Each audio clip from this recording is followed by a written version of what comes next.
Kok aku belum dipanggil juga ya sama perusahaan? Apa ada yang salah sama CV-ku? Mungkin CV kamu tidak sesuai aturan penulisan CV yang benar? Kamu tidak boleh asal menulis CV-mu karena jika kamu asal, orang lain mungkin salah mengerti ketika membaca CV-mu. CV-mu akan menjadi sia-sia karena rekruter tidak tertarik untuk melanjutkan membacanya, dan CV-mu akan dilewati begitu saja. Tapi bagian mana yang salah dari CV-ku? Sepertinya sudah bagus menurutku. Tonton video ini jika kamu ingin mengetahui kesalahan apa yang kamu lakukan ketika menulis CV-mu. Video ini dapat membantu kamu untuk memperbaiki CV-mu agar rekruter mau memberikan kesempatan untuk lanjut ke proses rekrutmen selanjutnya.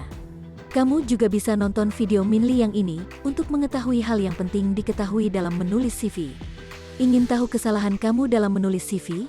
Ayo kita bahas di video ini.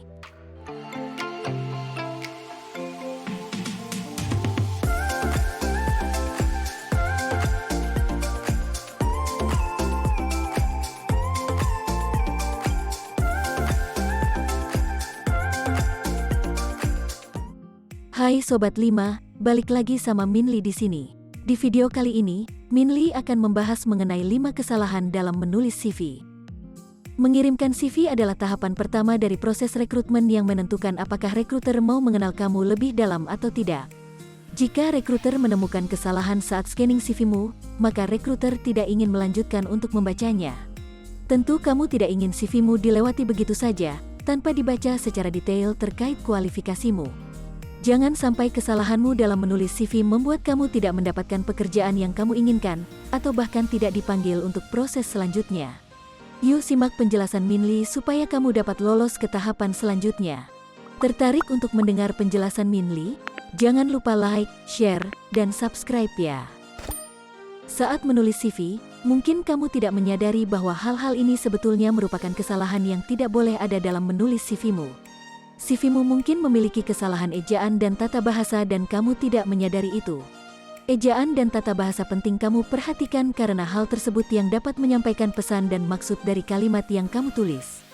Jika kamu tidak menggunakan ejaan dan tata bahasa yang benar, kamu bisa dianggap tidak memiliki kemampuan berbahasa dengan baik. Sedangkan, skill tersebut merupakan skill penting dalam menunjang pekerjaanmu. Sebab bahasa adalah bagian dari skill komunikasi yang berguna untuk menyampaikan pesan kepada lawan bicaramu seperti timmu, atasanmu, klien, dan lainnya. Jadi tulislah ejaan kalimat yang benar.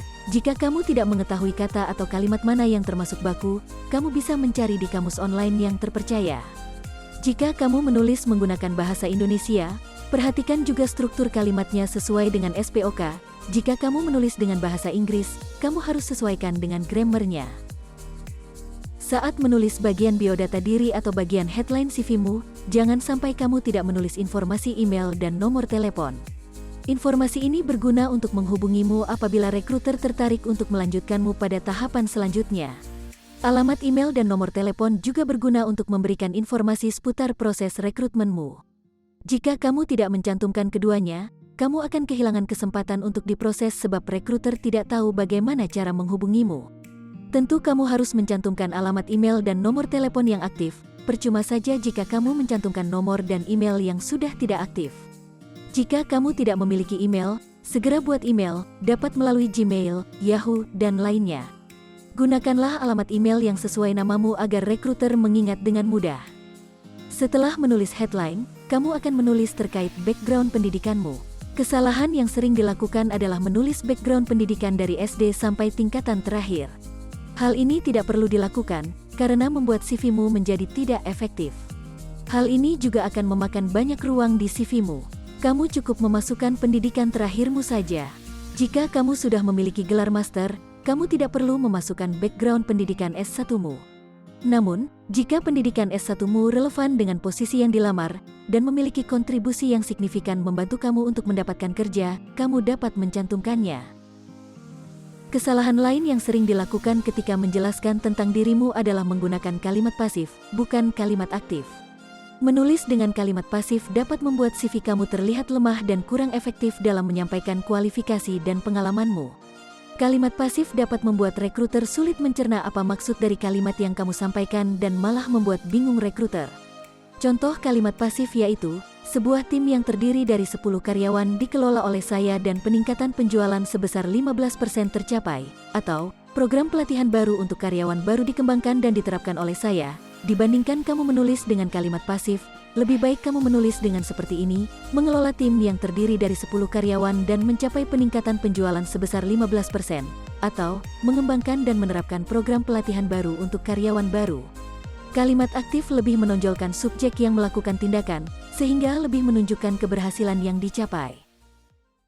Kesalahan lain yaitu CV-mu tidak terorganisir dengan baik dan tidak mudah dibaca secara skimming. CV yang tidak terorganisir dan sulit dibaca dapat menyebabkan perekrut kesulitan dalam menemukan informasi yang penting dan mengurangi peluangmu untuk diterima dalam proses rekrutmen. CV yang sulit dibaca contohnya seperti informasi yang tidak relevan membuat rekruter kehilangan fokus saat membaca CV. Paragraf yang panjang dan tidak terstruktur dengan baik serta huruf yang terlalu kecil atau font yang sulit dibaca juga menyulitkan rekruter saat membaca CV-mu. Perhatikanlah struktur penulisanmu, font tulisan, size tulisan, serta informasi yang kamu masukkan harus mencerminkan kehidupan profesional kamu. Jangan masukkan informasi terkait kehidupan pribadimu seperti nama orang tua, hobi, dan makanan favorit yang tidak ada relevansinya dengan dunia kerja. Itulah kesalahan yang sering ada dalam CV. Setelah ini kamu bisa perbaiki CV dan jangan mengulangi kesalahan tersebut lagi ya. Kalau kamu punya pertanyaan, silahkan tulis di kolom komentar ya Sobat 5. Oke, segitu dulu sharing dari Minli kali ini. Jangan lupa cek video Minli yang lain ya. Jika kamu merasa video ini bermanfaat, like, share, subscribe, dan ajak teman kamu ya, biar Minli lebih semangat lagi bikin videonya. See you on the next video.